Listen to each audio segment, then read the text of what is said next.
Ya, jadi eh, seperti di edisi-edisi sebelumnya, karena nama agendanya itu adalah study group, jadi harapannya eh, dari tim Mission nanti yang bergabung di sini juga aktif bertanya ya, karena nih berdiskusi lah, karena kan konsepnya kita study group ya, bukan webinar gitu.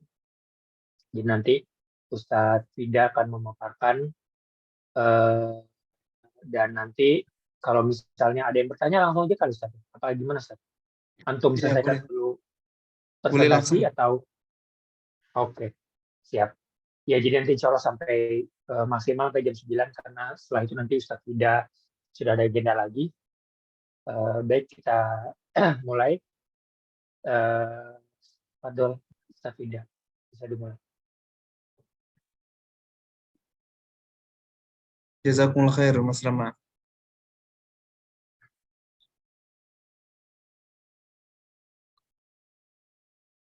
Bismillahirrahmanirrahim.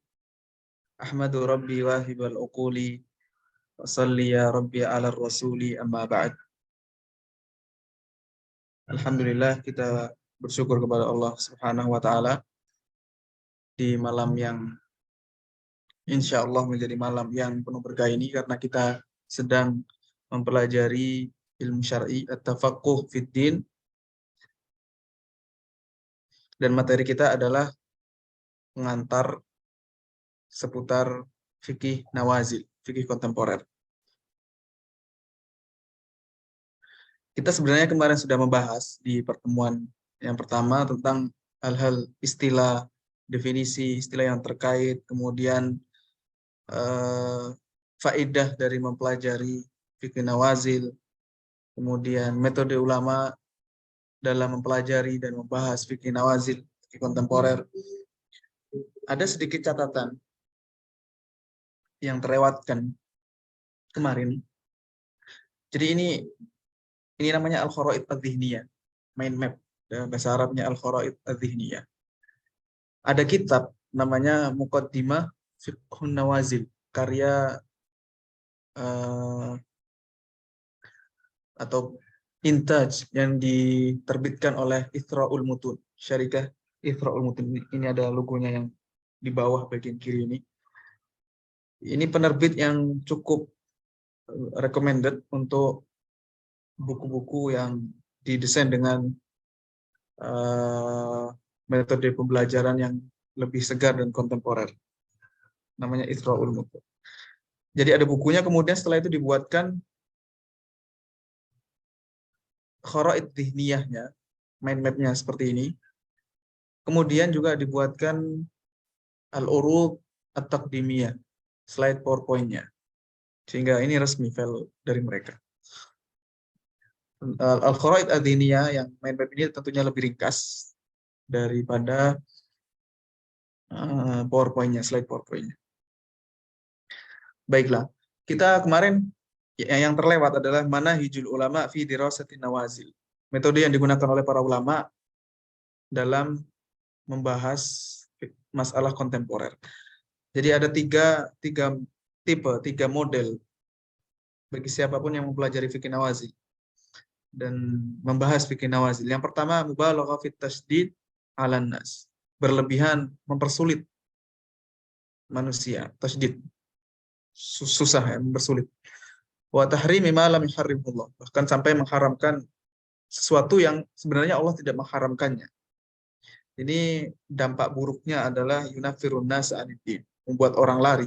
Jadi ketika seseorang itu dilarang, semakin diperketat, diperintahkan untuk semakin tunduk, itu justru akibatnya malah buruk. Bukannya semakin taat, tetapi malah semakin menjauh.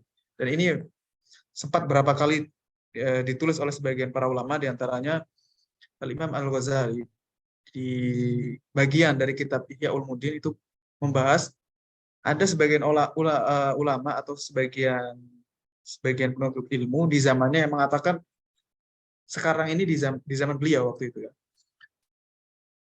manusia untuk mencari rezeki yang halal saja sudah susah, apalagi yang haram saja susah. Maka sudah tidak ada jalan lagi, ya sudah, akhirnya bebas mau makan harta manapun karena sudah dianggap darurat. Karena yang halal manusia sudah ada yang melakukan kecurangan, riba dan segala macam ya. Sehingga menurut sebagian fuqahanya akhirnya memfatwakan ya sudah karena semuanya ini sudah haram semuanya harta manusia. Campur syubhat tidak jelas mana halal mana haram, akhirnya memfatwakan sudah makan apapun yang ada di hadapan kamu karena dihukumi sudah darurat. Dan kaidah kita kan dalam qawaid fikih ad-daruratu tubihul mahdhurat. Kalau seseorang dalam kondisi darurat maka apapun yang haram menjadi mubah, bangkai jadi mubah, semua yang jadi mubah. Dan ini sangat fatal. Sangat fatal sekali. Kemudian setelah itu ada ulama lagi di zaman Ibnu Taimiyah pun terulang lagi pertanyaan semacam ini. Terulang lagi dan beliau menulis risalah yang membahas tentang itu. Jadi bantahan bagi orang-orang yang mengatakan yang halal sudah habis. Harta manusia ini semakin perhatikan halal haram. Jadi ya sudah semuanya jadi darurah, akhirnya semuanya menjadi halal. Ini semakin menjauh dari agama. Kemudian yang kedua, metode yang kedua yang biasanya terjadi, ini yang dilakukan oleh sebagian ulama adalah mubalaghah fit tasahul.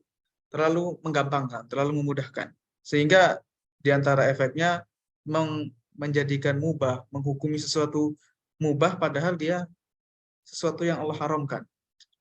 Dan ini memiliki efek yang buruk juga, yaitu yuaddi ila irtikabil muharramat duna ta'nibil dhamir. Menjadikan seseorang menerjang keharaman karena menggampangkan. Riba misalkan, dicari-cari alasannya. Yang kira-kira ini peluang untuk dijadikan hukum riba dalam masalah tertentu menjadi halal mubah misalkan. Ini juga tidak tepat. Maka di sini dikatakan yang tepat adalah al-manhajul wasat. Al-manhaju al-wasat, metode pertengahan. Tidak terlalu bersulit dan tidak terlalu menggampangkan. Tetapi ini perlu dicatat ya. Pertengahan ini bukan berarti kalau ada misalkan ada yang terlalu ketat, pendapat yang terlalu mengharamkan, ketat, haram-haram, yang ini semuanya halal. Berarti pertengah-tengah. Ini bagaimana? Ini kan tidak jelas. Sesuatu yang tidak jelas. Tengah itu maksudnya apa? Apakah berarti ya kadang halal, kadang haram atau bagaimana? Jawabannya wasat ini alladzi yattabi'u ma amarallahu bihi. Yaitu mengikuti apa yang Allah perintahkan. Bagaimana cara mengikutinya? Cara taunya dengan cara mengikuti dalil. Bihasabi ma yadhharu minal adillah, sesuai dengan dalil yang nampak oleh mujtahid tadi. Jika dalilnya memang menuntut untuk tasdid, ya tasdid. Tegas ya tegas. Tetapi kalau dia dalilnya menyatakan ini tidak ada sisi keharamannya, ya sudah, berarti tidak ada tasdid di situ. Makanya di sini dikatakan min ghairi tasdidin wala tasahul, ini perlu ditinjau ulang. Min ghairi tasdidin wala tasahul. Jadi yang benar adalah tergantung kondisinya. Misalkan pembahasan seputar riba ini tidak bisa ditolerir. Walaupun kecil, berapa persen misalkan, tidak bisa. Riba sedikit banyak tetap haram. Terus juga kemudian hilah, al-hiyal ar-ribawiyah. Contohnya misalkan bai'ul inah. Bentuknya seperti jual beli, padahal dia sebenarnya kalau digabungkan menjadi riba. Ini juga tidak bisa kita bilang, ya sudah jangan terlalu keras dalam masalah. Tidak bisa. Ini riba tasdid. Karena nasna syariat tasdid. Sangat tegas dan sangat keras. Begitu. Jadi intinya yang manhaj pertengahan ini bukan berarti kalau ada yang mengatakan ulama yang mengatakan ini haram, kemudian ada yang mengatakan halal, kita harus cari tengah-tengah. Ini bingung, susah. Maka yang benar adalah manhaj ittiba'u ma dhahara minal adillah, sesuai yang nampak. Nah, itu saja kemarin yang perlu kita garis bawahi. Kita lanjutkan materi kita pada malam hari ini. Al-Urud At-Taqdimiyah di kitab Muqaddimah Fiqh Nawazil. Ini karya Profesor Dr. Abdul Aziz Ibnu Ibrahim Asy-Syibli. Anggota dosen, salah satu dosen di Kuliah Syariah Jamiatul Imam Muhammad bin Saud Al-Islamiyah. Setelah kita mempelajari fase pertama dalam fikih nawazil, yaitu tasawwurul masalah, penggambaran masalah, maka tahap yang kedua adalah taksil, dan nanti kita mempelajari juga tahap yang ketiga, yaitu tanzil. Baik. Ba'da an tasawwara al-faqihun nazilah haqqat tasawwur, setelah seorang faqih memiliki gambaran yang lengkap, gambaran yang benar, gambaran yang sempurna tentang permasalahan yang nazilah tadi, kontemporer tadi, maka dia pindah ke fase berikutnya, taksilun nazilah. Taksilun nazilah itu membangun suatu masalah kontemporer di atas kaidah-kaidah syariat, di atas usul asy-syariah. Jadi dibangun di sana, dicari. Wa huwa ma yatanawalhu hadzal dars. Ini akan dibahas di dars. Ini nanti akan dijelaskan definisinya, kemudian pentingnya memperhatikan dan merujuk kepada wahyu yang dua jumlahnya, yaitu Al-Quran dan Hadits. Kemudian pentingnya perhatikan usulul fiqh dan qawaid fiqh. Kemudian dhawabit fiqhiyah, ini juga penting ketika sedang melakukan taksil, pendasaran, membangun hukum permasalahan tersebut, mencari pondasinya. Kemudian ahamiyatu tanmiyatil malakah al-fiqhiyah. Pentingnya seorang faqih untuk membangun, melatih malakah al-fiqhiyah, kemampuan fikihnya, keahlian fikihnya. Kemudian ahamiyatu tahriril mustalahat, urgensi menentukan mustalahat dan memahami istilah-istilah sesuai dengan yang diinginkan. Dan yang terakhir, bagaimana cara memanfaatkan nas-nas fikih. Kita mulai dengan yang pertama, al-muradu bi marhalati taksil. Apa yang dimaksud dengan fase taksil ini? Taksilul mas'alah adalah irja'un nazilati ila aslin yubna alaihi hukmuha. Mengembalikan suatu masalah kontemporer, pembahasan kontemporer kepada asal, mengembalikan kepada asal yang nantinya dibangun hukum permasalahan tadi di atas asal tersebut. Yubna alaihi, hak di sini dhamir ya, kembali ke aslin. Hukmuha, ha, kembali ke nazilah. Jadi nazilah, suatu permasalahan kontemporer tersebut dikembalikan kepada asal. Nah, fungsinya apa? Mengapa kita kembalikan ke asal? Supaya nanti bisa kita bangun hukum nazilah tadi alaihi, yaitu alal asal, di atas dasar tadi, pondasi tadi. Nah, li ta'sili nazilati yahtajul faqihu ghaliban li amrayn. Biasanya ketika melakukan taksil, seorang faqih membutuhkan dua hal. Yang pertama, istikhraju aslin nazilah. Mencari, mengambil, ya, mengeluarkan aslun nazilah, pondasi pokok yang akan nanti dibangun nazilah tersebut, kontemporer tersebut. Imma bitakhrijiha alal usul au biraddiha ila far'in fiqhin mawjudin salafan. Ini ada dua model untuk mencari asalnya, mencari sumbernya, mencari dasarnya. Bisa dengan melakukan takhrij alal usul. Ini ada ilmu namanya ilmu takhrij al-furu' alal usul. Ditakhrij, dikembalikan, kita lihat usul yang berkaitan dengan permasalahan tersebut, usul fikih. Au biraddiha ila far'in fiqhin mawjudin salafan, atau dikembalikan ke masalah furu' juga, sama permasalahannya bukan usul tapi furu', cabang-cabang, maksudnya fikih. Nas-nas teks-teks fikih yang sudah ada duluan, yang mirip atau yang berkaitan. Dan yang pertama ini lahu turukun muta'addidah, memiliki beberapa cara. Maradduha ila thalathati turuq, berbagai cara tadi kembalinya ketiga, bermuara ketiga jalur ini. Yang pertama, radduha ila al-adillati syar'iyyatil muttafaq 'alaiha awil mukhtalaf. Permasalahan kontemporer tadi dikembalikan, kita merujuk kepada dalil-dalil syar'i, baik yang disepakati, yaitu ada 4. Ada Alkitab, yaitu Al-Quran, Sunnah, yaitu hadis, kemudian ijma', kemudian al-qiyas. Walaupun ya, qiyas kita tahu Zahiriyah atau sebagian al-Zahir menolak al-qiyas, tetapi pendapat mereka dalam masalah ini tidak dianggap.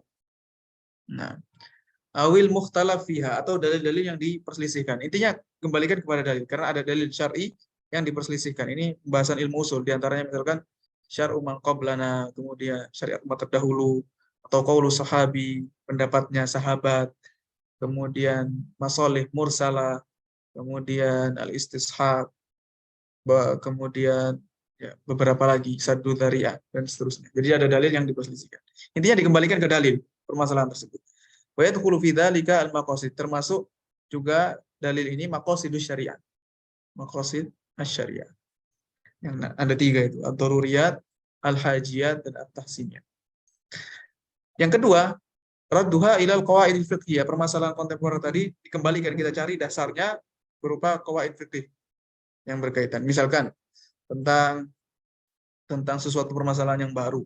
Maka hukum asal permasalahan atau hukum asal muamalat adalah ibahah, al-aslu fil asya'i al-ibahah. Ya. Illa ma warada syar'u bi tahrimi. Kecuali kalau ibadah baru al-aslu fiha at-tauqif, harus ada dalilnya kalau ibadah. Yang ketiga, takhriju ala dhawabit wal furu' allati dzakaraha al-a'immah. Dikembalikan ke dhawabit, ini ada bahasan yang cukup ya, serius ini. Maksudnya harus detail. Ada perbedaan antara qawaid dengan dhawabit fiqhiyah. Sebenarnya mirip. Secara umum dhawabit itu sesuatu yang tidak kulli, tidak mencakup banyak permasalahan. Itu namanya dhawabit. Kaidah tapi tidak mencakup banyak, itu disebut dengan dhawabit. Kemudian wal furu' dikembalikan ke furu', permasalahan fikih yang bukan usul, yang furu', misalkan hukum sholat adalah wajib, kemudian hukum ini adalah begini. Nah, begitu. Itu namanya furu'. Allati dzakaraha al-a'immah, yang disebutkan oleh para ulama. Yang disebut dengan ilmu takhrijil furu' alal furu'. Jadi furu' ada permasalahan furu', cabang dicari permasalahan cabang juga yang mirip sehingga tinggal diikutkan begitu. Yang dibutuhkan yang kedua adalah dirasatu hukmil aslil mukharraji alaihi, mempelajari fondasi asal yang nanti dijadikan taksilnya nazilah tadi. Jadi ada usul yang sudah dapat. Ini kembali ke kaidah ini misalkan atau ke dalil tertentu tentang riba, ya berarti kita cari dalil-dalil tentang riba. Setelah itu tidak cukup, harus dipelajari dulu. Fa'alaihi ayyuharrirul mas'alata wa yastakhrij ar-rajiha fiha. Dia harus meneliti lagi permasalahan tersebut supaya dicari mana yang rajih. Contohnya misalkan misal at-tabarru'u bid-dami hal yu'addu muftiran. Donor darah, tabarru'u bid-dam. Donor darah apakah dianggap membatalkan puasa? Muftiran di siyam. Maka pembahasan donor darah walaupun di zaman dahulu mungkin belum ada. Maka dibahas tubhathu an aslil mas'alah. Fatajiduhu al-hijama. Tabhathu an aslil mas'alah. Kita cari dulu apa masalah yang bisa kita jadikan fondasi untuk membangun permasalahan ini. Tabarruk biddam, donor darah ini. Fatajiduhu al-hijama. Setelah kita cari ternyata ada masalah far' yang sama, yang berkaitan, yang mirip, yaitu hijama, bekam. Karena bekam mengeluarkan darah kotor. Ya, pengobatan hijama, bekam. Ini mirip permasalahannya. Furu' sama-sama furu'. Tsumma tubhatsu fi hukmil hijama. Tidak cukup sampai di situ, setelah ketemu hukumnya ini yang sama, yang mirip adalah hijama. Jadi harus dibahas lagi yang kedua ini, dibahas hukum apakah bekam fatajidu fiha khilafan, apakah membatalkan puasa atau tidak.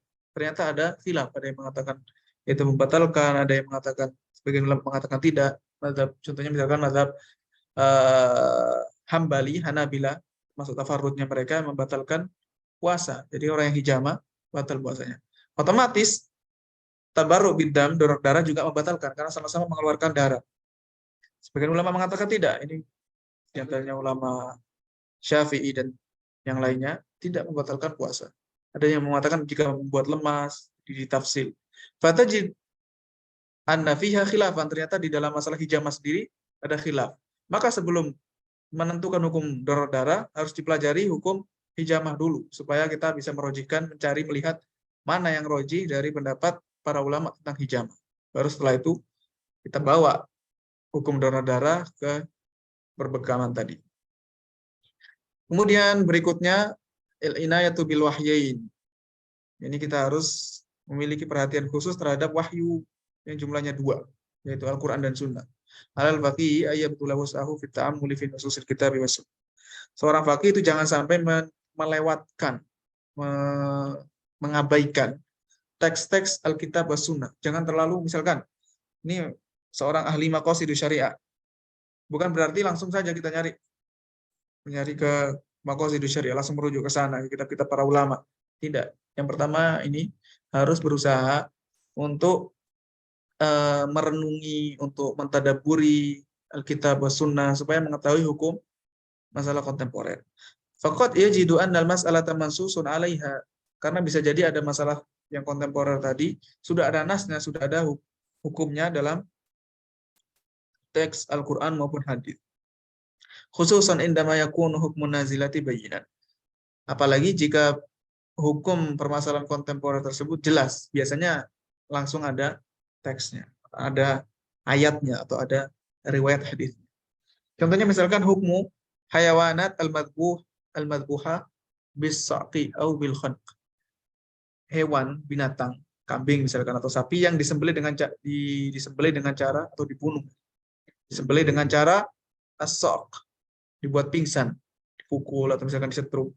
Au al-khanqi atau dicekik, diikat lehernya misalkan begitu. Apa hukumnya? Mungkin di zaman dahulu tidak pernah terjadi. Seandainya ini permasalahan kontemporer, bukan berarti kita meninggalkan Al-Quran was Sunnah gitu ya. Nggak ada di dalam Quran Sunnah karena permasalahan kontemporer. Tidak mesti. Justru malah ini yu'khadhu hukmuha minal adillatil muharramah dan minal adillatil muharrimah di aklil maidah. Hukum permasalahan ini diambil dari dalil-dalil yang mengharamkan memakan bangkai. Di surat Al-Maidah. Hurrimat alaikumul maitatu dan seterusnya. Atau misalkan dengan cara dipukul. Berarti termasuk ayat itu wal munkhaniqatu wal mawqudatu wal mutaraddiyatu wan natihatu. Masuk di situ. Kalau misalkan berbenturan, maka menjadi bangkai, tidak halal dagingnya. Wa yahsunu bil faqihi al-ittila' ala kutubil ahadits al-ahkam. Termasuk diutamakan juga seorang faqih untuk menelaah kitab-kitab hadis ahkam. Jadi kitab hadis itu bermacam-macam.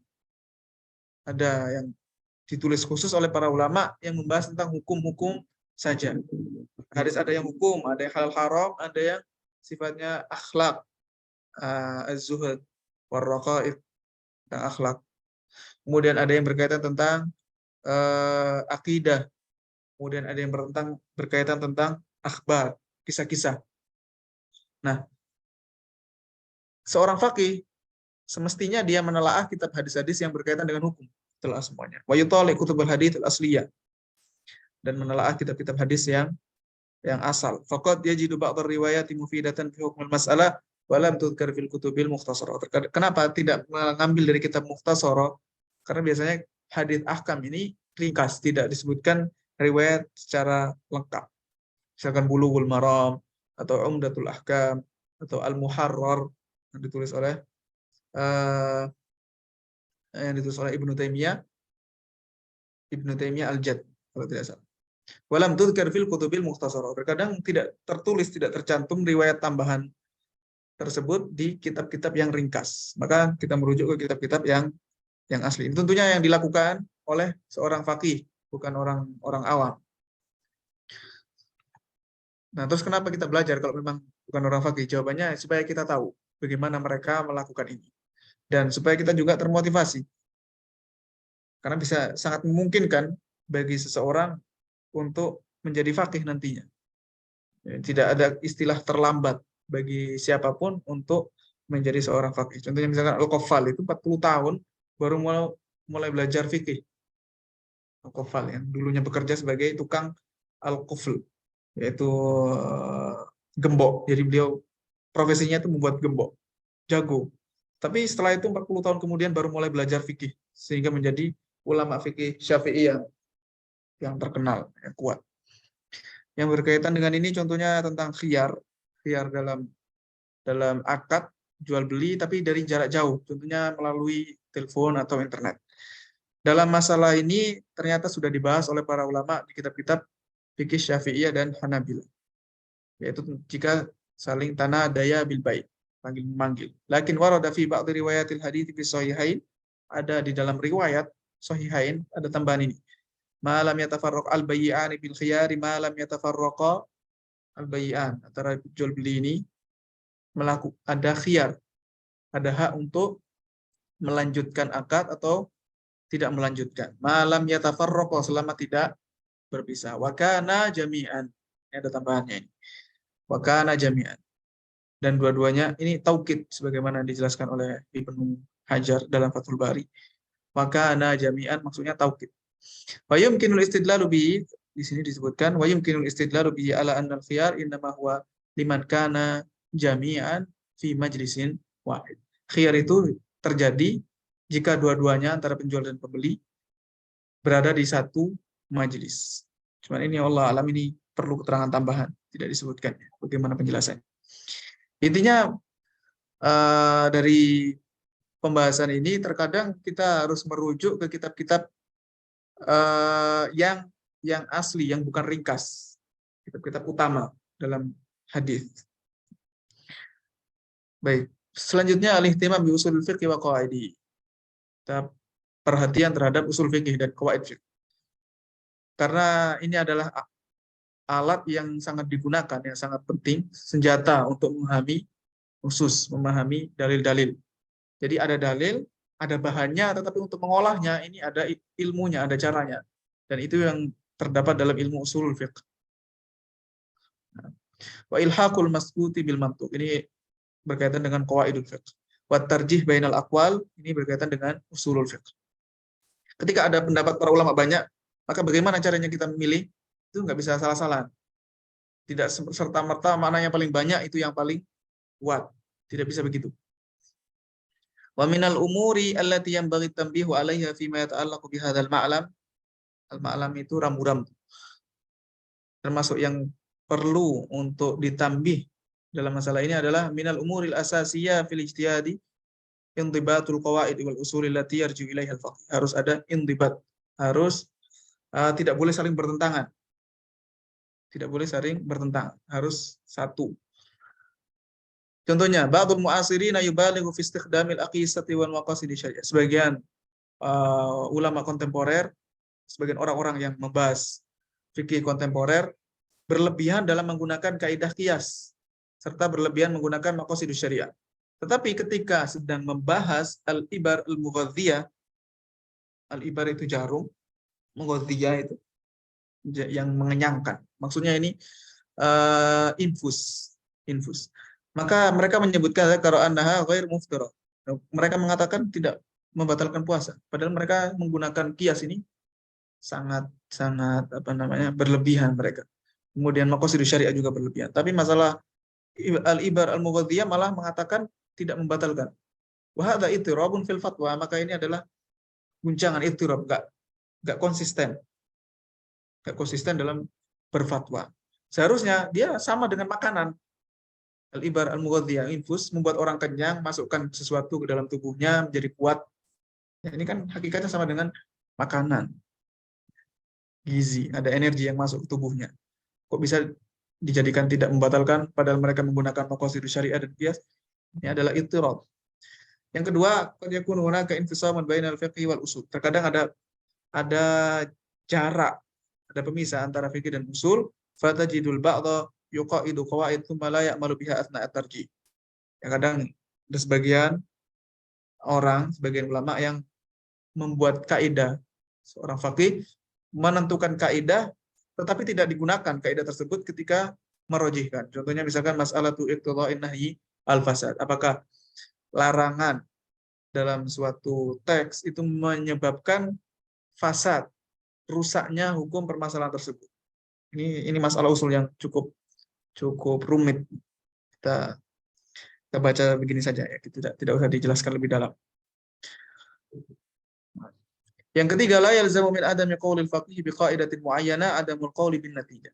Terkadang seorang faqih tidak menggunakan kaidah tertentu, misalkan ada kaidah fikih atau usul fikih, kaidah tertentu tidak digunakan, dia tidak berpendapat dengan kaidah tersebut, bukan berarti adamul qauli bin natijah, bukan berarti otomatis nanti hasilnya tidak menggunakan hasil dari kaidah atau usul tadi. Enggak mesti begitu. Karena bisa jadi faqad yaqulu bin natijati bina'an ala qawaid ukhra. Bisa jadi hasilnya sama, dia dia tidak menggunakan kaidah A yang hasilnya A, dia menggunakan kaidah yang lain, tapi bisa saja hasilnya jadinya A juga. Kaidahnya B tapi hasilnya A. Bisa jadi begitu. Contohnya misalkan Al-Hanafiyah la ya'maluna bil qiyas fil muqaddarati wal kafarat. Ulama Hanafiyah itu mereka menolak kias dalam masalah ukuran. Ukuran misalkan takaran atau apa ya. Muqaddarat. Wal kafarat dan kafaroh. Kafaratu contohnya misalkan kafaratu apa namanya kafaratu al-jima' fi nahari Ramadan atau yang lainnya. Mereka mengatakan tidak bisa kias di situ. Bukan berarti mereka yaksurun al-muftirat alal mansusi alaihi, bukan berarti nanti pembatal puasa itu hanya yang ada nasnya saja. Makan, minum, kemudian jima, kemudian nanti pembahasan kontemporer nggak ada lagi yang bisa membatalkan. Misalkan ada tadi al-ibar al-mughadiyah. Tidak mesti begitu, tidak otomatis. Bal wassa'u ad-dairata bina'an ala adillatin ukhra. Bahkan mereka terkadang malah memperluas cakupan permasalahan yang ada nasnya tadi karena menggunakan dalil yang lain, bukan menggunakan qiyas. Ini sebenarnya ada tambahan lagi ya, bil muqaddarat wal kafarat, terus secara umum wal ibadat. Para ulama Hanafiyah tidak memakai qiyas dalam masalah ibadah. Ibadah nggak bisa dikiaskan kata mereka. Tapi masalahnya tetap aja mereka ada memasukkan hukum yang lain, padahal nggak ada dalil yang jelas di situ. Terus apakah mereka berarti bertabrakan? Katanya nggak pakai kias, kok masih mengikutkan? Jawabannya benar, mereka tidak menamai itu dengan kias. Mereka menyebutnya dengan kaidah yang lain. Nah, al-inayatu bidhawabit al-fiqhiyah. Ahamiyatu ma'rifati dhawabit al-fiqhiyah mumathila li ahamiyatil qawaid al-fiqhiyah. Ya sebenarnya cabang dari qawaid fiqhiyah tadi. Karena masail permasalahan fikih itu sangat banyak, susah kalau kita menyebutkan tanpa memiliki dhawabit, tanpa memiliki kaidah-kaidah. Wal waqa'i ghairu mutanahiyah, peristiwa yang terjadi tidak akan pernah habis. Sehingga susah untuk meliputi tahu semua segala hal, itu susah. Supaya mudah kita memakai ad-dhawabit lil masail al-fiqhiyah. Pengikat ya. Ini permasalahan ini digabungkan, kesimpulannya begini. Dikelompok-kelompokkan begitu. Takmunu ahammiyatu dhawabitil fiqhiyah binisbati lil faqih alladhi yudarrisun nawazil atau yadrusun nawazil fi janibain. Kenapa penting dari dua sisi ini? Yang pertama, tusahilu alaihi istidkarul furu' al-fiqhiyah. Seorang jika menguasai misalkan ad-dhawabit dhawabit dalam masalah fikih tertentu, misalkan ma hurima istimalu ma hurima istimalu haruma, sesuatu yang tidak boleh dipakai maka nggak boleh disimpan. Itu misalkan contohnya semacam itu. Maka jika seseorang menguasai kuncinya, dia akan mudah untuk memurojaah fikih-fikih furu, cabang-cabang yang lain yang banyak. Fatusaiduhu ala takhrij alaiha, bahkan mudahkan untuk melakukan takhrij, untuk mengikutkan masalah yang lain ke dalam pembahasan. Yang kedua, kenapa penting? Taj'alul faqih aktsara indibatan wa tiradan, supaya lebih konsisten dan tidak bertabrakan, wattiradan dan mencakup. Jadi konsisten. Ala sabil mithal, contohnya ini yang disebutkan hunaka nawazil katsira yus'alu anil faqih maradduha ila ma'rifati dhabitit taswir al-manhiyat. Banyak sekali masalah kontemporer yang sebenarnya kembalinya ke dhabit. Bagaimana sih kaidah taswir yang dilarang itu bagaimana? Taswir itu menggambar. Di mana letak keharaman gambar yang tidak diperbolehkan. Kalau kita sudah tahu letak yang tidak diperbolehkan itu karena apa, maka nanti ada pertanyaan apapun, gambar ini bagaimana, gambar ini bagaimana, gambar ini bagaimana, tinggal kita pakai tadi. Apakah dia masuk ke aturan tadi? Kalau masuk ya berarti haram, kalau tidak, tidak. Misalkan dobitnya, kalau sudah tidak ada kepalanya, ya, tidak ada kepalanya atau tidak ada anggota badan yang menjadikan gambar tersebut hidup, maka tidak diharamkan. Gambar misalkan sudah terputus, tidak ada cuma gambar badan saja atau tangan saja, atau tidak ada kepalanya, maka ini sudah menjadi tidak dilarang. Nah, begitu. Sehingga kalau nanya ada gambar ini bagaimana, gambar itu bagaimana, tinggal kita ikutkan dhobit tadi. Jika dia sudah mengetahui ini, maka dia akan tahu mana yang masuk ke hukum keharaman dan mana yang tidak masuk. Kalau tidak masuk ke kunci yang diharamkan tadi, ya berarti diperbolehkan. Begitu. Baik, ini dobit atau taswir. Walaupun dobitnya ini nanti tetap juga diperselisihkan. Maka kembali ke tadi, kalau ada perselisihan, seorang fakih harus bisa yuharirul masalah dan mencari mana yang rojih. Dia mencari mana yang rojih tentang dobit gambar yang diharamkan, yang dilarang. Ahamiyatu tanmiyatil malakatil fiqhiyah, melatih kemampuan fikih ini penting juga. Jadi seorang fakih selain mengetahui mempelajari kitab-kitab fikih, dia harus melatih supaya bisa berdiskusi, kemudian latihan menentukan hukum yang masalah kontemporer, itu perlu latihan. Layak filil faqih ayyahfadhun nusus, enggak cukup menghafalkan teks. Labudda minal inayati bil maranil faqih. Harus tadrib, harus latihan. Hatta yastati'a ayyastafida min ulumihi. Supaya bisa mengambil faedah dari ilmunya dan bisa menerapkannya. Jika tidak, hanya sekedar tahu, ya, hafal teks-teksnya saja, seperti orang yang membeli mobil tapi nggak tahu bagaimana cara nyetirnya. Salah satu caranya yang disebutkan oleh para ulama dengan membaca kitab-kitab fatwa. Kitab-kitab fatwa para ulama, kita baca pertanyaannya, kemudian jawabannya ditutup. Jangan dibaca dulu jawabannya. Kita nyoba, kira-kira kalau ada pertanyaan begitu, bagaimana jawabannya? Setelah kita menulis atau mungkin memperkirakan jawabannya begini, menentukan jawabannya, baru kita buka. Bagaimana ulama menjawab, Syekh Utsaimin misalkan, atau Lajnah Daimah. Mereka gimana jawabannya? Kalau kita sudah mirip, sudah sesuai dengan yang mereka lakukan, berarti kita sudah ini terlatih. Latihannya dengan cara seperti itu diantaranya. Atau ya diantaranya yang disebutkan oleh Ibnu Khaldun ini, fi muqaddimah Ibnu Khaldun, wa aisaru turukin, supaya seseorang bisa mungkin supaya kemampuannya semakin terlatih, maka dengan cara munadhar, diskusi, berdialog di masalah-masalah ilmiah, ini menjadikan seseorang terlatih, semakin ahli di dalam bidang tersebut. Kemudian tahrirul mustalahat. Ini perhatikan istilah-istilah. Tidak mesti istilah yang digunakan, lafaz yang digunakan dalam nusus syariah, dalam Al-Quran maupun hadis ini sesuai dengan yang dibahas oleh para fuqaha. Juga kadang masalah kontemporer itu berbeda juga dengan yang di kitab-kitab fikih. Sehingga seorang fakih harus memperhatikan ini, dalalat syar'iyah, dalalat lughawiyah, dalalat urfiyah, ini lafaz ini apakah lafaz syar'i atau lafaz dari sisi bahasa saja atau dari sisi urf. Misalkan Salat itu dari sisi bahasa hanya artinya doa menurut kebanyakan ulama. Karena Ibnu Qayyim mengatakan yang lain.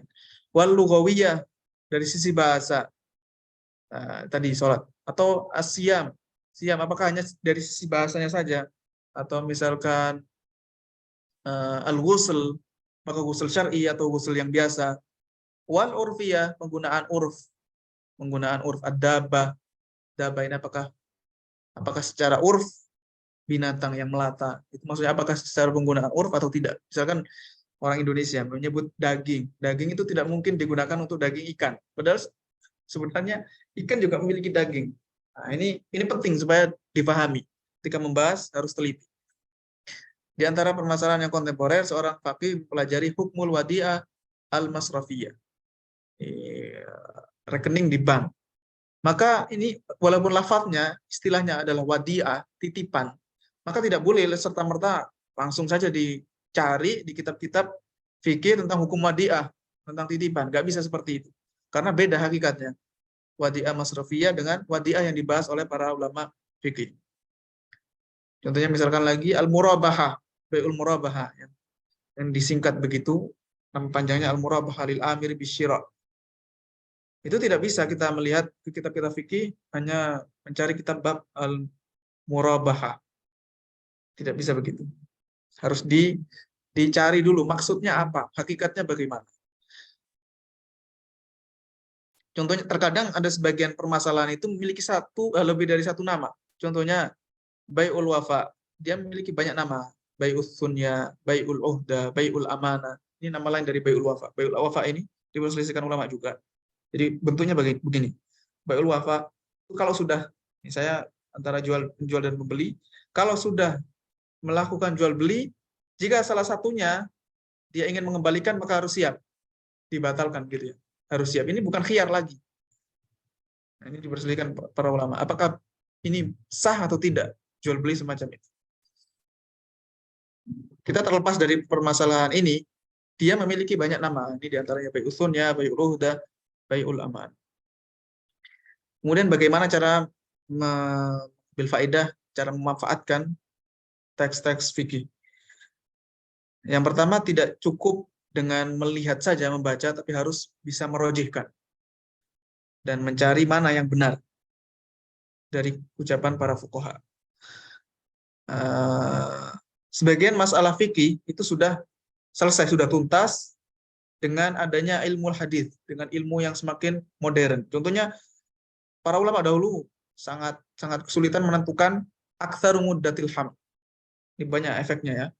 Aktsaru muddatil ham. Apakah nanti misalkan tentang nafyul walad, anaknya bisa dinafikan, mengatakan ini bukan anak saya, atau tentang hukum li'an dan seterusnya, apakah dia anaknya atau tidak. Aktsaru muddatil haml, berapa maksimal masa kehamilan. Ini sebelum ada teknologi atau ilmu yang modern, dulu para ulama kesulitan. Fayam bagi tamyiz bainal masail allati banaha al-fuqaha al-mutaqaddimun ala nusus wa bainal ijtihadat. Intinya harus diperhatikan, tidak semua yang disebutkan teksnya itu kita pakai. Kadang ada yang sudah selesai, sudah tidak kita gunakan lagi karena sudah ditemukan ilmu yang menentukan, mematenkan. Ini seorang ini fulanah misalkan. Ini masih hamil atau tidak? Kalau di zaman dahulu susah. Ini menurut sebagian ulama, ini masih hamil karena masih belum mencapai waktu zaman maksimalnya. Sebagian ulama yang lain, oh enggak, ini sudah, menurut pendapat saya, penelitian saya ini sudah habis. Sekarang enggak, sekarang kan sudah bisa dicek dengan USG dan yang lainnya. Ba'dul masail al-mu'asirah bahatha ba'dul fuqaha al-mutaakhirin fala ya'ni dzalika nisbatu li madzhabi. Sebagian masalah mu'asirah, pendapat permasalahan kontemporer, ini dibahas oleh para fuqaha belakangan. Walaupun demikian bukan berarti kita nisbahkan ini adalah pendapat dalam madhab yang digunakan oleh seorang faqih tadi. Misalkan fuqahanya ini madhabnya Hambali, Syekh Hambali misalkan. Kemudian menentukan hukum. Nah, bukan berarti langsung kita otomatis kesimpulannya hukum ini menurut misalkan hukum tertentu ya. Ini diperbolehkan. Bukan berarti otomatis ini adalah madhab Hambali begini. Enggak bisa begitu. Ini pendapat fulan saja. Kecuali kalau dia menggunakan usul madhabnya, menggunakan usul dan qawaid madhabnya, baru kita bisa nisbahkan, oh ini madhab Hambali. Kalau tidak ya pendapat pribadi dia saja. Contohnya bahasa Ibnu Abidin li ta'min. Ibnu Abidin Al-Hanafi membahas hukum at-ta'min, asuransi.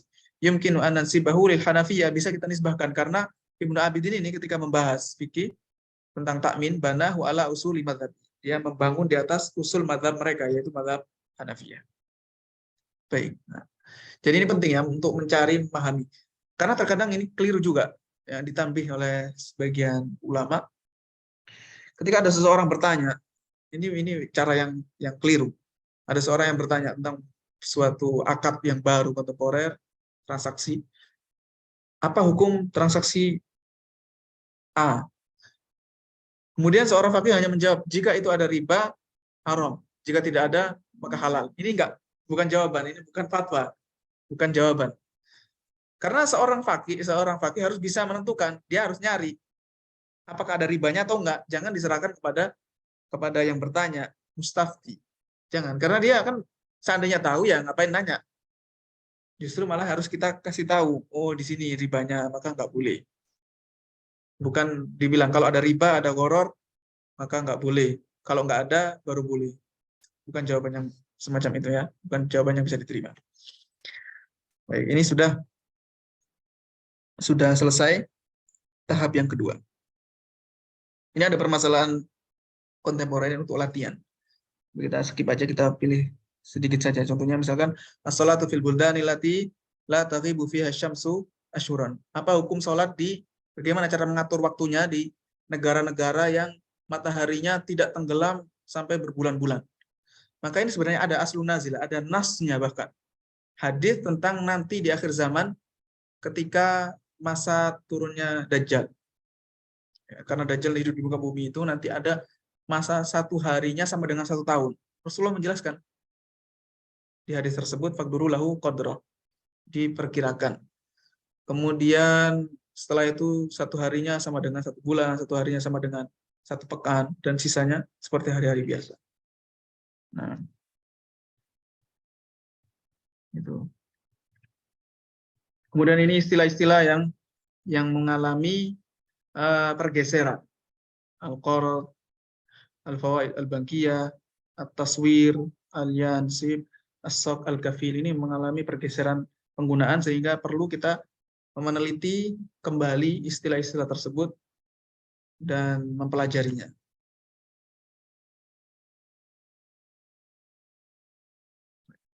Kita lanjutkan fase yang terakhir. Sebelumnya jika ada yang bertanya silahkan. Foto. Kalau ada masukan atau ada pertanyaan.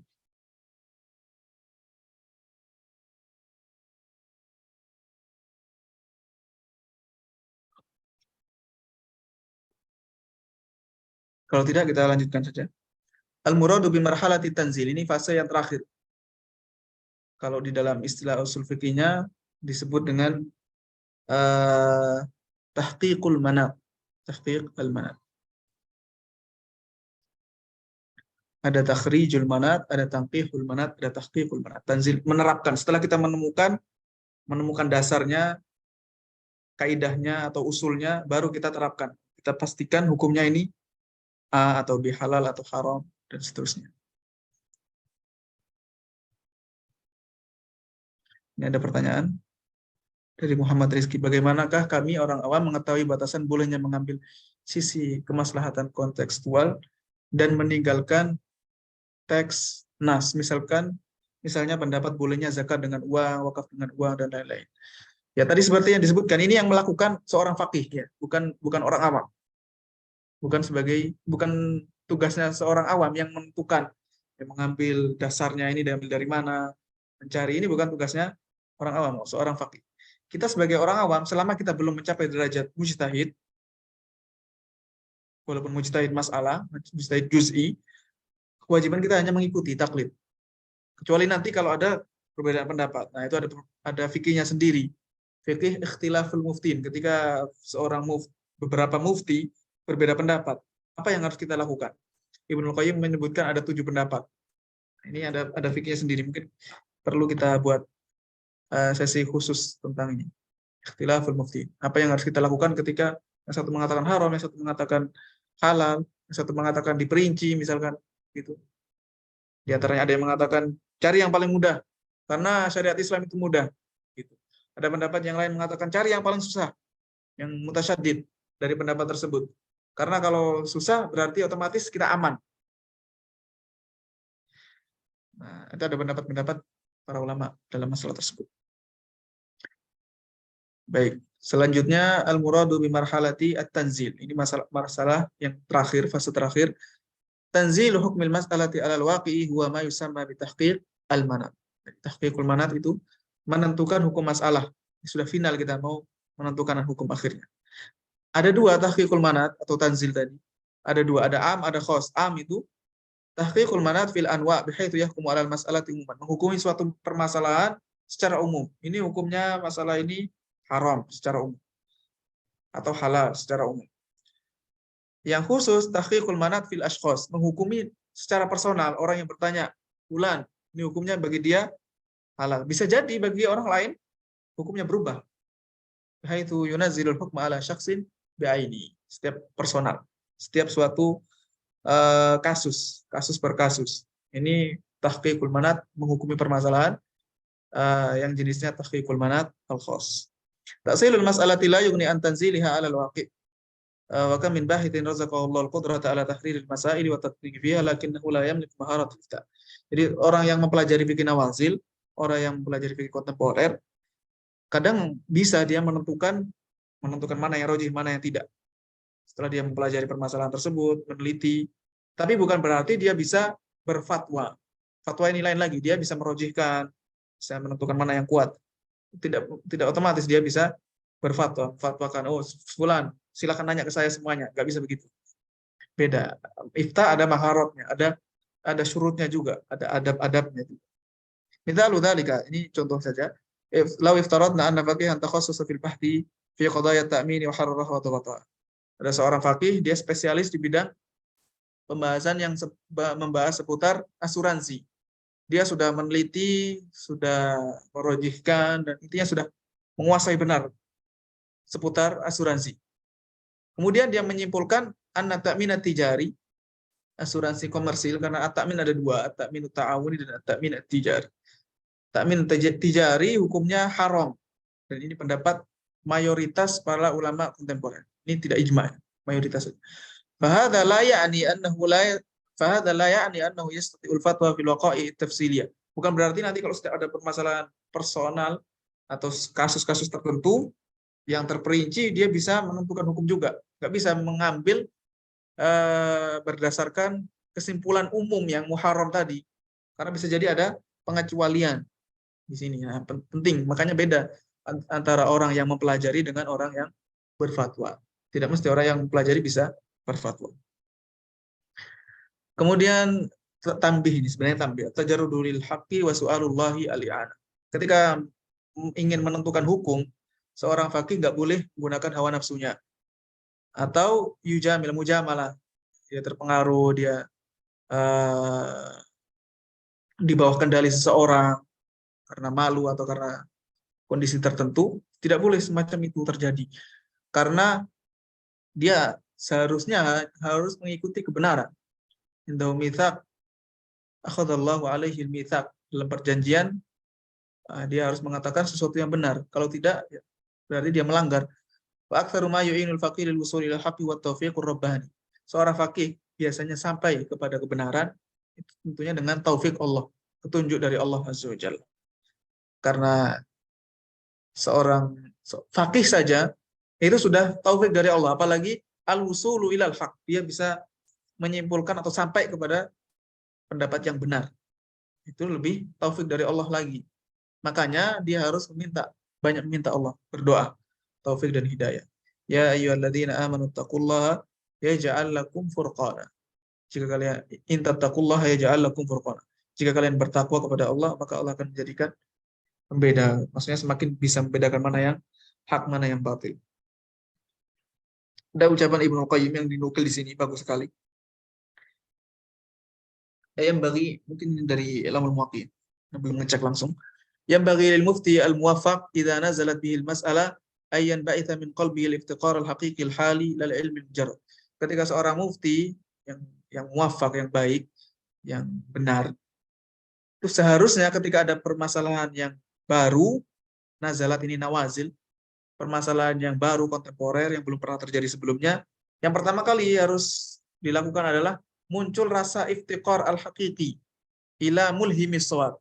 Dia membutuhkan kepada taufik Allah, mulhimis shawab, yang berilham kebenaran, yaitu Allah. Wa muallimil khair, yang memberikan ilmu kebaikan. Wa hadil qulub, yang memberikan petunjuk pada hati, supaya an yulhimahu as-shawab. Jadi kebenaran itu terkadang muncul berupa ilham. Ini bukan berarti seseorang menghukumi berdasarkan ilham. Apakah boleh atau tidak? Ini permasalahan usul fikih. Ya, lumayan panjang juga. Apakah bisa digunakan sebagai murajjih atau tidak? Ini bukan ilham yang dipahami orang-orang sufi, lain lagi. Wa yaftahu lahu tariqas sadad, supaya nanti dibukakan pintu yang benar. Wa yadullahu ala hukmihi fi syar'i. Jadi intinya pertama dia harus meminta, pertama kali yang diketuk pintunya adalah pintu langit, pintu Allah Azza wa Jalla. Jangan langsung melihat ke bukan tergerak langsung untuk membuka kitab. Yang pertama taufik Allah Azza wa Jalla. Kemudian ketika sedang menentukan hukum, perlu untuk memperhatikan budaya atau adat kebiasaan atau lingkungan, ini perlu diperhatikan. Nah, masail katsira, ada banyak permasalahan fikih yang dibangun di atas adat kebiasaan, uruf atau adat. Maka dia harus perhatikan itu. Tidak boleh suatu permasalahan yang dibangun di atas uruf difatwakan sampai dia mengetahui uruf yang terjadi, adat yang terjadi di pembahasan yang muncul fikih nawazil tadi, fikih kontemporer tadi. Kama la yajuzu lahu ayan qulal fatwa anyan qula fatwa sabiqah ma ikhtilafil baladaini wa zaman. Enggak bisa juga, tidak bisa otomatis begitu langsung hanya menukil fatwa padahal ada perbedaan negara, ada perbedaan masa di dalam urf. Tapi dia bisa mengambil usulnya saja. Wa yutabbiquha ala urfi, lalu dia menerapkan atas urfnya. Wa fi hadza yaqulul fuqaha la yunkaru taghayyurul ahkami bi taghayyuri zamani wal makan. Ini pernyataan fuqaha yang penting untuk kita ketahui bersama. Jadi jangan sampai mengatakan loh ini plan atau tidak konsisten, inkonsisten atau apa namanya? tidak berdasarkan kebenaran sehingga kita mengatakan oh ini nggak salah Jawa, hawa nafsu. Tidak bisa, karena tidak dapat diingkari, tidak bisa diingkari adanya perubahan hukum karena disebabkan perubahan masa dan tempat. Contohnya misalkan baju nggak bisa dikatakan baju itu sunnahnya pakai jubah misalkan atau pakai pakaian tertentu. Yang terbaik, yang paling baik pakaian adalah yang sesuai dengan adat di sekitarnya. Ya, begitu. Baik, seterusnya min asbabi taghayyurul urf. Di antara sebab ngapa kebiasaan itu bisa berubah. Sebenarnya kembalinya ke sini ya. Taghayyuru hajatin nas. Perubahan kebutuhan manusia. Manusia kebutuhannya lain, berubah, makanannya beda, pakaiannya beda juga. Di sebagian tempat ini masyarakat petani. Kebutuhannya beda dengan masyarakat yang ada di gunung. Kemudian yang kedua, suduru qawanin, adanya undang-undang untuk negara yang memaksa manusia, yang menerapkan dia undang-undang yang bersifat memaksa untuk mengubah kebiasaan mereka. Ini biasa terjadi dan mempengaruhi fatwa juga. Kemudian yang ketiga, tatawurul hayat as-sari. Perkembangan kehidupan, perkembangan teknologi, dan seterusnya yang sangat cepat. Ini juga mengubah uruf. Contohnya misalkan emas. Emas di zaman dahulu digunakan sebagai alat pembayaran, sehingga otomatis sangat jelas bahwa itu harta ribawi, bahkan ada nasnya. Adapun sekarang, apakah dalam jual beli emas itu harus ya dan biadin, atau kalau misalkan sesama emas juga, emas dengan emas harus mutamathil, sama. Ini menurut ada sebagian fatwa, tentunya fatwa ya perlu, kalau kita pakai fatwa ini harus hati-hati. Sebagian menyandarkan ini ke fatwa Syekhul Islam Ibnu Taimiyah. Dan ini setahu saya termasuk digunakan juga oleh MUI. Jadi dalam emas ini kita nggak apa-apa ada jeda waktu, mutaakhir, nggak kontan. Kalau kita membeli emas dengan uang. Alasannya kenapa? Karena uang sudah bukan alat pembayaran lagi. Dia seperti perhiasan atau seperti benda yang lain. Ya hanya benda yang mahal saja. Sudah bukan apa namanya? Bukan uang, tidak ada lagi ilah tamaniyahnya. Ini ya kalau misalkan pendapat ini bisa diterima pun kita pakai pendapat ini, berarti pendapat ini berubah karena perubahan adat biasa. Kemudian senjata dan seterusnya. Wa minal amthilati allati yataghayyarul hukmu biha bina'an ala ikhtilafi a'rafin nas. Contohnya permasalahan kinayatut tolak. Tolak ada dua, ada tolak sori dan tolak yang bersifat kinayah. Yang tidak dalam mazhab Syafi'i, lafaz sori ada 3. Selain itu maka kinayat harus membutuhkan niat. Kalau diniatkan tolak ya berarti talak, kalau enggak. Tapi kalau sori, at-tolak wal firaku was-sirah. Kalau kita mengucapkan 3 ini dalam bahasa Arab, maka pakai niat atau tidak pakai niat, sengaja atau tidak sengaja, maka dia dianggap sudah jatuh talak. Nah, kinayat atau tolak ini berbeda-beda. Ada yang mengatakan pulanglah ke rumah orang tuamu, atau kamu sudah tidak pantas lagi hidup di sini, misalkan. Itu namanya kinayat. Berbeda-beda, tergantung zaman dan tempat. Masailul qabd, tentang qabd, serah terima. Ini nggak bisa lagi kita bawa, kita pastikan misalkan harus kita pastikan misalkan harus berpindahan tangan, nggak mesti begitu. Tanah misalkan nggak bisa dipindah tangan, kan bagaimana?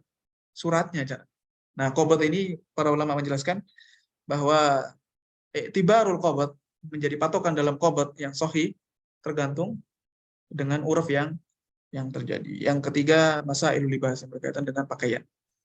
Baik, selanjutnya mura'atu hajatinas, perhatikan kebutuhan manusia. Syariat Islam ini mudah, tidak sulit. Nah, kadang seorang faqih merubah pendapatnya dalam sebagian masalah ijtihadiyah karena ada kebutuhan manusia yang mendesak. Dalam kaidah fikih disebutkan terkadang haja itu dihukumi seperti hukum darurah. Dihukumi, apalagi jika haja kebutuhan tersebut menyeluruh, mencakup, maka bisa dianggap menjadi darurah. Walaupun sebenarnya haja, bedanya haja dengan darurah, kalau haja itu kalau darurah bisa tubihul mahdurat, menjadikan sesuatu yang haram menjadi boleh. Sedangkan haja tidak bisa. Tetapi terkadang haja dihukumi mahdurat, tergantung nanti pandangan dari seorang mujtahid. Di antara contohnya, boleh mengambil upah dari mengajarkan Al-Quran di masa-masa belakangan ini, menurut ulama Hanafiyah. Padahal mereka memiliki pendapat asal, hukum asal di dalam mengambil upah mengajarkan Al-Quran menurut Hanafiyah ini tidak boleh. Tapi berubah karena melihat tadi kebutuhan manusia. Seandainya tidak diperbolehkan, bisa jadi malah nggak ada yang mengajarkan. Nggak ada yang mengajarkan Al-Quran. Ini menurut ulama Hanafiyah. Qad yakunu syai'un muharraman lakin lidarurati wa umumil balwa. Ada fikihnya sendiri tentang umumul balwa, sesuatu yang menimpa manusia, banyak manusia, dan tidak bisa terlepas dari permasalahan tersebut. Walaupun sebenarnya misalkan haram, tapi nggak bisa, menghindarinya susah. Ya, contohnya gambar yang ada di KTP, misalkan, atau gambar-gambar tertentu yang kita harus mau nggak mau menggunakannya. Atau misalkan at-ta'min, at-tijari, sebagian takmin at-tijari yang kita tidak bisa terlepas dari itu, asuransi komersil. Nah, itu sebenarnya diharamkan, tapi karena ada darurat dan menimpa manusia nggak bisa terlepas, maka yang bagi lil faqih an yuwasi'a 'alan nas, dia memberikan kelonggaran terutama di negara-negara yang minoritas muslimnya. Walaupun demikian, sesuatu yang namanya darurat ketika diperbolehkan, dia harus diukur dengan kadar daruratnya. Dia nggak bisa mentang-mentang misalkan kelaparan, kalau tidak makan, bangkai ada di hadapannya ada bangkai, kalau tidak makan ini maka dia mati. Bukan berarti langsung dia makan sampai kenyang, kalau lagi sampai membungkus, disimpan di kulkas, kemudian ya, dibikin dendeng dan seterusnya. Nggak bisa begitu. Diukur dengan sesuai ukuran darurat. Wa anna 'alal muslimina an yas'au ala islahi awdha'ihim. Kemudian setelah itu bukan berarti sudah pasrah. Ini haram, tapi karena kita nggak bisa terlepas dari sini, udah kita pakai saja terus. Tidak bisa begitu. Mereka harus berjuang, berusaha untuk memperbaiki kondisi. Gimana caranya supaya kita mencari solusinya. Gitu. Contohnya, at-ta'minu tijari muharramun inda aghlabil mu'asirin awal majami' al-fiqih. Majma' fikih kebanyakan mengharamkan asuransi komersil. Tetapi sesuatu yang sudah menjadi umumul balwa, manusia nggak bisa terlepas. Sebagian takmin tijari, kemudian kebanyakan negara mengharuskan manusia untuk ikut serta, mau nggak mau kita terjerat ini takmin tijari. Maka apakah diperbolehkan atau tidak? Ada tanda tanya. Tergantung kondisinya, apakah darurat atau tidak, benar-benar darurat atau tidak di negara satu bisa berbeda dengan negara yang lain. Berikutnya, ma'lul masalihi wa dar'il mafasid. Menggunakan kaidah mengambil maslahat dan menjauhi atau mencegah atau menolak mafsadat.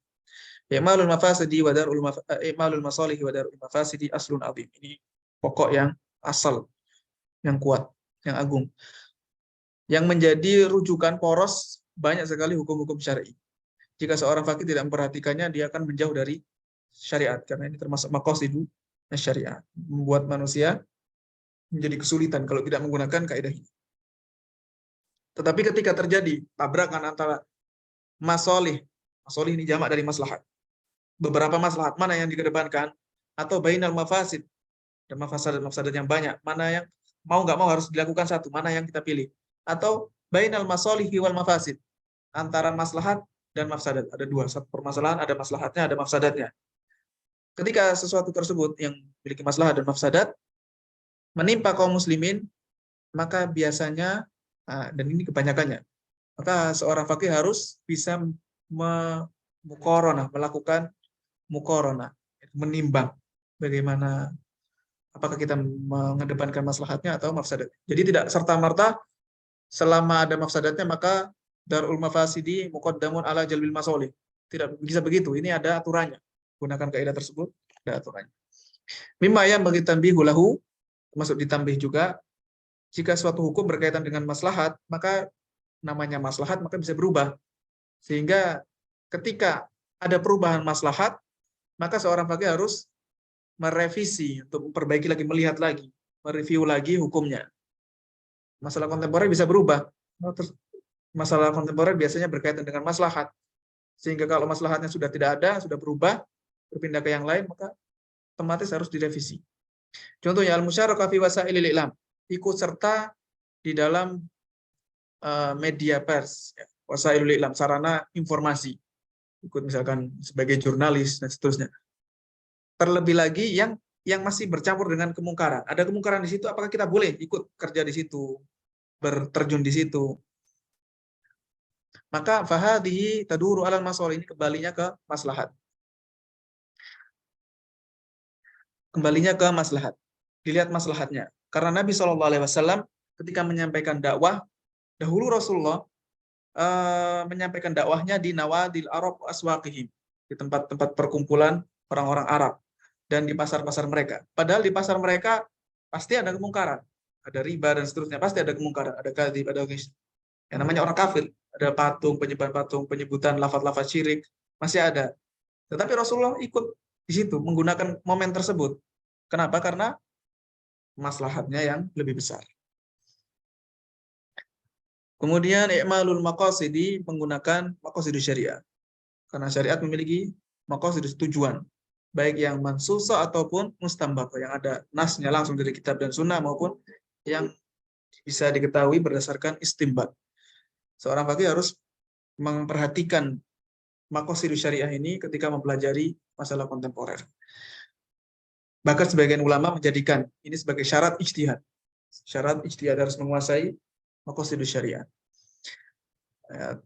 Seorang ulama kontemporer lebih membutuhkan maqasid dibandingkan ulama yang terdahulu. Karena semakin banyak perubahan, uruf, adat kebiasaan. Beda dengan di zaman dahulu. Perubahan zaman sekarang semakin cepat. Dan penggunaan maqasid ini ketika taksil, ketika membangun, tadi ketika marhalah taksil menggunakan maqasid. Ketika tanzil, ketika menentukan hukum juga memperhatikan maqasidus syariah juga. Di antaranya yang daruriyat itu ada 5. Dinun fanafsun thumma aqlun, dinun fanafsun thumma aqlun nasabu, malun ila daruratin tantasibu. Ada 5. Hifdzuddin, menjaga agama, menjaga jiwa, nyawa, menjaga akal, kemudian menjaga an-nasl awi nasab, keturunan, yang berkaitan dengan keturunan, kesucian. Kemudian yang terakhir yang berkaitan dengan harta. Nah, ini perlu diperhatikan juga, harus dipelajari seorang fakih yang ingin mempelajari masalah kontemporer, yang ingin terjun untuk menentukan hukum kontemporer. Jadi tidak mudah. Kemudian saddu dzara'i, menutup celah yang mengarah kepada keharaman. Saddu dzara'i biasanya disebut juga wafat fuha, dan membuka celah. Karena tidak serta-merta, tidak bisa kita otomatis kalau ada celah menuju keharaman. Ini sesuatu mubah, mengarah kepada keharaman, otomatis langsung ditutup. Nggak bisa begitu, otomatis begitu ya.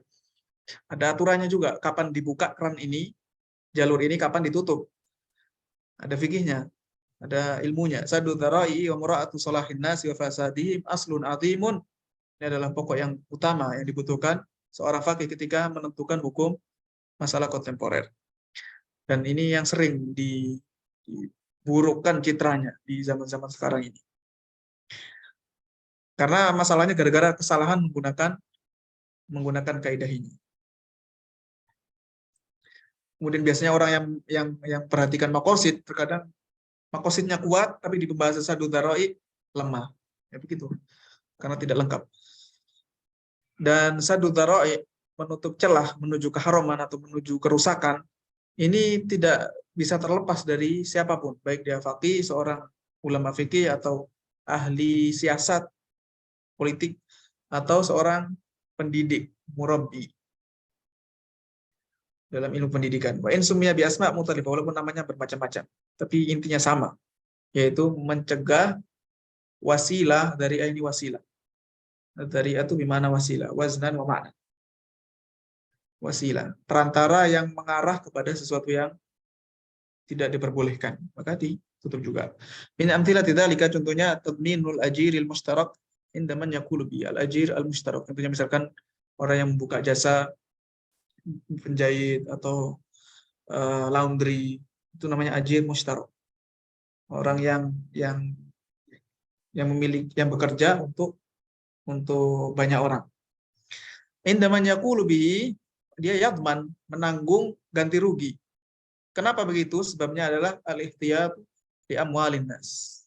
Padahal hukum aslinya tidak menanggung. Tapi karena ini cenderung orang menjadi menggunakan harta orang lain, dia meremehkan atau tidak memperhatikan harta manusia, akhirnya harus ditutup celah ini dengan cara tadminuhu. Dia menanggung kalau misalkan ada kerusakan. Wa min amthilati fi hayatin nasil amah, di antara contoh kehidupan umum, kehidupan manusia secara umum, aturan lalu lintas. Ya, di setiap negara beda-beda. Aturan ini digunakan atas dasar saddu dzara'i. Sebenarnya pakai saddu dzara'i ini, walaupun tidak dinamai dengan istilah ini. Jadi ini dibutuhkan oleh semua aturan manapun.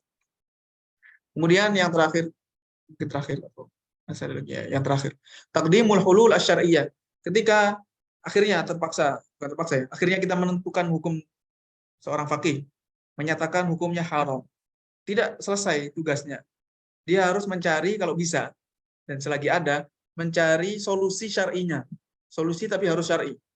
Ya, bagi lil mufti indama yuharrimu amran minal umur, ketika mengharamkan suatu perkara, an yadulun nas 'alal mubah, dia harus menunjukkan manusia ini sebagai gantinya, solusinya yang diperbolehkan. Sehingga yaqta'ul ma'adzir lil usul ilal haram. Sehingga dia memutus alasan untuk melakukan keharaman. Jadi enggak ada alasan lagi, ini masih ada solusinya. Yang semacam ini, para fuqaha yang mahir, yang jago, yang hebat dalam mencari solusi begini ini ulama Hanafiyah. Karena mereka punya bab, yaitu al-makharij minal madhaib, atau yang disebut juga dengan al-hiyal asy-syar'iyyah.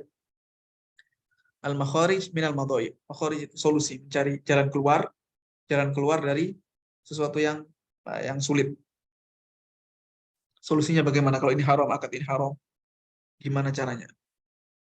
Ini para ulama Hanafiyah sangat perhatian masalah ini. Dalam hadis Nabi SAW contohnya ini, ketika beliau istamala rajulan ala Khaybar, faja'ahu bi tamrin janib. Beliau menunjuk seorang pekerja ini yang mengurusi kebun di Khaybar. Faja'ahu bi tamrin janibin. Faqala Rasulullah SAW, aqullu tamri Khaybar hakadha. Orang ini datang membawa kurma yang bagus, tamrin janib. Faqala Rasulullah, beliau bertanya,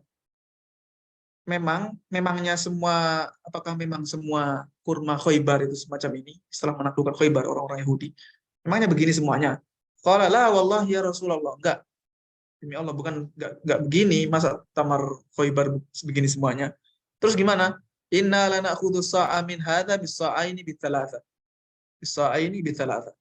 Kita ngambil tukar satu sok kurma, ini bukan sok dituangkan begitu, ini istilah fikih ya, istilah ukuran. 4 mud, 4 genggaman tangan standar, tidak terlalu besar dan tidak terlalu kecil, tidak terlalu menggenggam, tidak terlalu melebar. 4 kali itu namanya satu sok. Jadi menukar antara satu sok yang kurma yang bagus dengan 2 sok kurma yang kualitas di bawahnya, atau 3 sok. Faqala Rasulullah SAW, la taf'al, jangan lakukan itu. Bi al-jam'a bid-darahim, tsumma bta' bid-darahimi janiban. Jangan lakukan itu.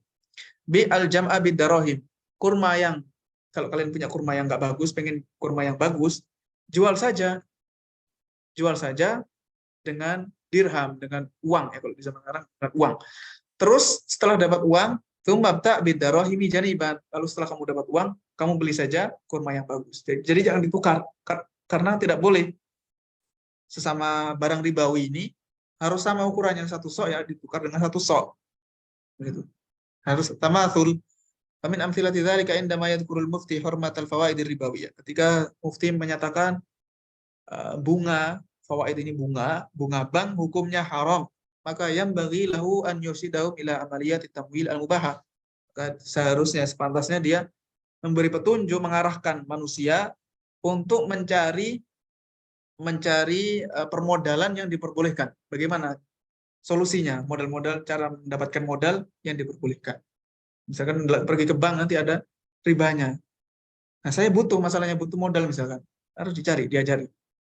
Nah, ini tugasnya seorang faqih. Jadi tidak mudah ya. Seorang faqih ini proses yang sangat panjang ketika menentukan masalah kontemporer. Makanya kadang ada perbedaan pendapat. Kemudian kadang kita sebagai seorang yang pelaku pasar misalkan, ulama ini males-malesan gitu, ada suudzon, begitu tidak boleh terjadi semacam itu. Ini latihan. Baik, ini sudah pukul 9.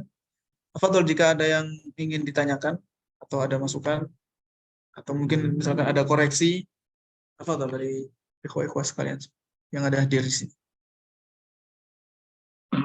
Nah, Ustaz, itu ada pertanyaan, Ustaz. 3 pertanyaan mungkin bisa dijawab, Ustaz. Baik. Yang pertama, Muhammad Rizki, negeri non-muslim yang tidak ada KPR syariah. KPR non-syariah menjadi boleh. Nah, di negeri non-muslim, misalkan di Eropa misalkan ya, nggak ada KPR syariah. Apakah KPR non-syariah otomatis menjadi boleh? Nah, ini yang membahas ini, yang pantas membahas di sini adalah seorang mufti yang ada di sana, karena mereka lebih tahu kondisinya, negaranya. Apakah tidak ada solusi lain? Jika tidak ada, misalkan sudah darurat yang membutuhkan itu, maka bisa jadi hukumnya diperbolehkan. Tetapi sebelum itu harus dicari dulu solusi lain, supaya tidak dikatakan ini darurat. Lihat dulu kondisinya, kemudian bagaimana dia, apakah dia harus memang membutuhkan KPR tersebut atau tidak. Wallahu a'lam. Kemudian pertanyaan selanjutnya, penggolongan disiplin ilmu baru, ilmu maqasid apakah bisa? Ilmu maqasid memang ilmu yang terpisah. Walaupun dia sebenarnya cabang dari ilmu fikih. Ilmu usul ya, usul masuknya ke fikih juga. Misalkan Prof. Yasir Audan. Nah, maqasidi, orang yang ahli maqasid syariah disebut julukannya maqasidi. Pakar maqasid syariah. Ilmu itu biasa, ilmu yang baru muncul lagi, ilmu baru. Itu tidak masalah. Bukan berarti sesuatu yang bid'ah. Ilmu nahwu dulu nggak ada di zaman Nabi, tidak ada ilmu nahwu. Ada ucapan yang masyhur ini, dinisbahkan ke Ali bin Abi Thalib. Kanal ilmu nuqtatan, katsarohal juhal. Ilmu itu dulu, orang-orang dahulu, ilmu itu cuma satu titik, dikit. Tetapi titik ini menjadi banyak gara-gara banyaknya orang yang jahil. Akhirnya banyak orang yang nggak bisa baca, akhirnya dibuatlah ilmu nahwu. Banyak orang yang nggak bisa mentadabburi Al-Quran, akhirnya dibuatlah ilmu balaghah. Kemudian apa lagi? Ya begitu ya. Banyak orang yang membutuhkan, tidak bisa salah dalam memahami teks-teks Al-Quran dan hadis. Makanya Imam Syafi'i menulis Ar-Risalah, kitab Ar-Risalah dalam ilmu usul fikih. Jadilah ilmu baru. Tetapi ilmu yang baru bukan berarti namanya bidang ilmu yang baru bukan berarti semua isinya baru. Tidak mesti begitu.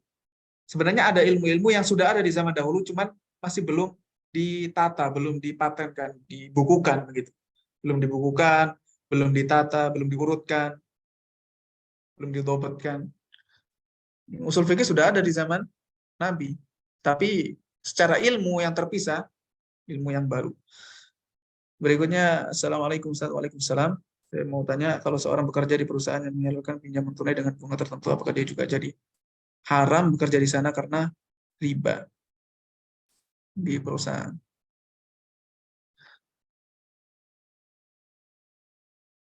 Perusahaan yang menyalurkan ini, Allah alam, mana tidak bisa menjawab yang menyalurkan.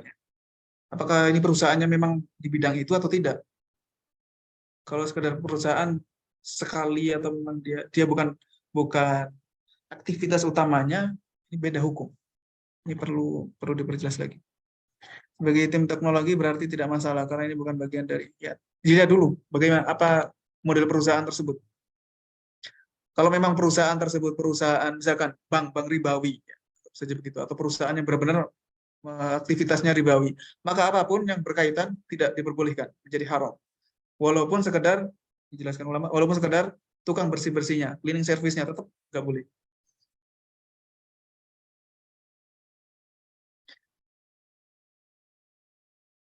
Wallahu a'lam. Jadi saya nggak bisa menjawab karena ini pertanyaannya masih saya belum paham. Pertanyaan terakhir yang masuk, apa kriteria darurat? Darurat adalah seseorang yang tergantung apa daruratnya di bidang apa ya. Intinya darurat itu kalau seseorang tidak melakukannya menyebabkan al-halak, kebinasaan, wafat, itu disebut darurat. Misalkan saya kalau tidak makan ini atau tidak ada arak, bir. Kalau saya tidak minum ini, maka ini ada tertahan di sini, ada makanan yang mengganjal di tenggorokan. Jadi saya harus mendorong segera, tidak ada makanan lain, tidak ada minuman lain, saya harus menggunakan ini. Ini namanya darurat. Tapi kalau haus, ini nggak darurat. Sebagian ulama bukan darurat. Karena apa? Karena khamr itu tidak menghilangkan haus. Khamr tidak menghilangkan haus. Karena nggak pernah nyoba ya. Kita nggak pernah nyoba. Ya, kita ngikut saja ulama begitu. Jadi darurat adalah gitu. Tentunya beda-beda. Contohnya misalkan ketika darurat yang lain,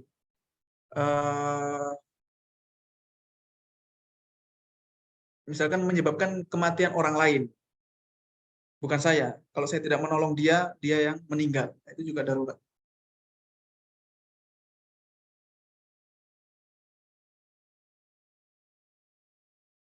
Ini dipelajari di ilmu qawaid al-fiqhiyah. Ada kaidah, termasuk kaidah 5 yang besar. Ad-daruratu tubihul mahdurat.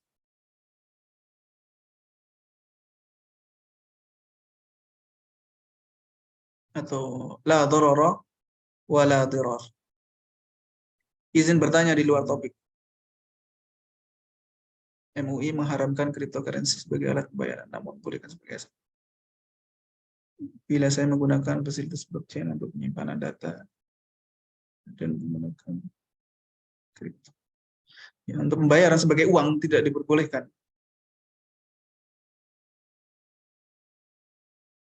Tapi diperbolehkan sebagai aset. Sebagai barang yang lain, ya, bukan sebagai alat pembayaran. Anda tahu yang UI apakah yang terbaru ada perubahan atau tidak?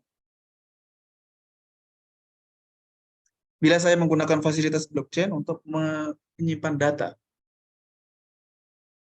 dan dengan kripto, ini masih maksudnya kalau kita mengikuti MUI ya kita ikuti apa adanya. Tapi kalau misalkan kita bebas ya, ini pembahasan bebas, kita sikap pendapat yang ada di exchange ini, kripto tidak bisa dikatakan haram secara mutlak gitu. Kripto tidak bisa dikatakan haram secara mutlak. Karena kripto itu ibaratnya buah misalkan. Ada orang bertanya, apa hukumnya makan buah? Apa hukumnya buah, haram atau halal? Ini nggak bisa dijawab. Karena buah ini bermacam-macam. Ada buah yang haram, ada buah yang beracun misalkan ya haram.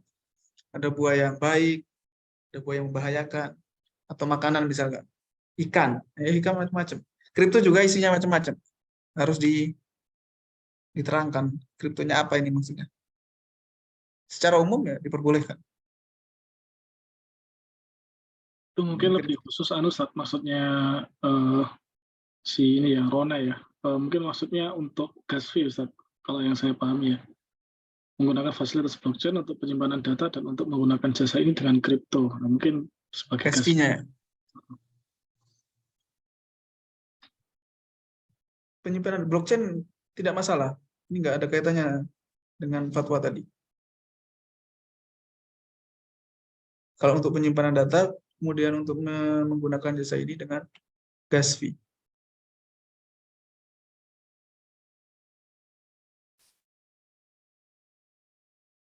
Allahu a'lam.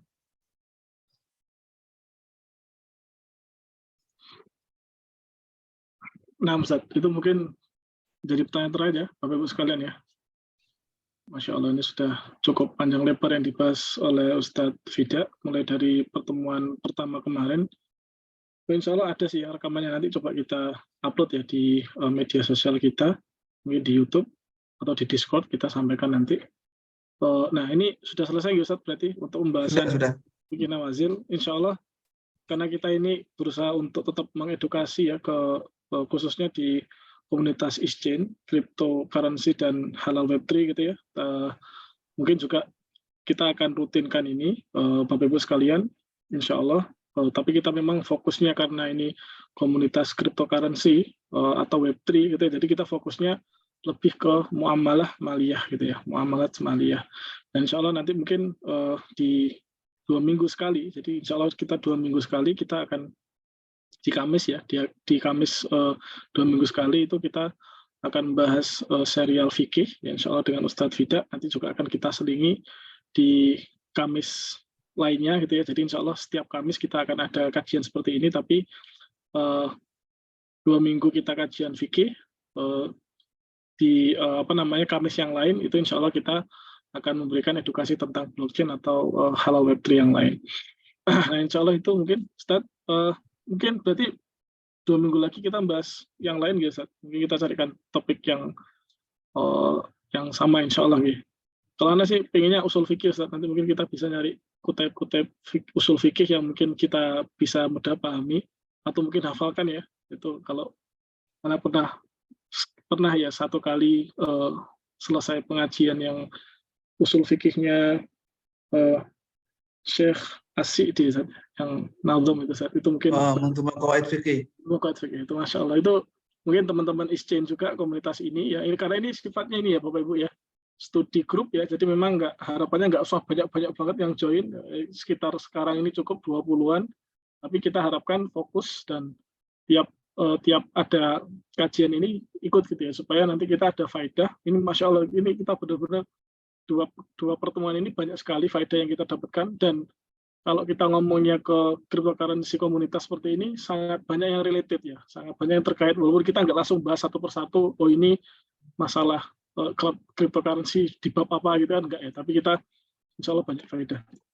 Ya gitu saja, nanti mungkin kita bicarakan lagi, barangkali juga bisa hafalan ya, store hafalan, itu kan Masya Allah, hafalan nazomnya. Nah, Ustaz, mungkin itu Ustaz, jazakumullah khairan, mungkin bisa ditutup Ustaz, dan mungkin ada kata tutup sekalian. Monggo Ustaz. Jazakumullah khairan, barakallahu fikum. Harapannya kita tetap berjuang untuk tafaqquh fid din, memahami agama kita di sela-sela kesibukan kita, walaupun bukan spesialis di fikih ya, tapi minimalnya kita tahu, karena ada ilmu yang wajib sifatnya, ilmu agama yang wajib, yaitu yang kita butuhkan, yang kita lakukan dalam keseharian kita, dari ibadah maupun muamalat yang sedang kita geluti, itu hukumnya harus kita ketahui, harus kita pelajari. Nah, mudah-mudahan kita diberikan taufik Allah Azza wa Jalla untuk terus semangat dalam belajar, termasuk dalam belajar ilmu syar'i. Nah, ya kita tutup dengan doa kafaratul majlis. Subhanakallahumma bihamdik, asyhadu an la ilaha illa anta, astaghfiruka wa atubu ilaik. Jazakumullah khairan, terima kasih semuanya atas kehadirannya dan pertanyaannya. Wassalamualaikum warahmatullahi wabarakatuh. Waalaikumsalam warahmatullahi wabarakatuh. Jazakumullah khairan Ustaz. Amin wa iyyakum.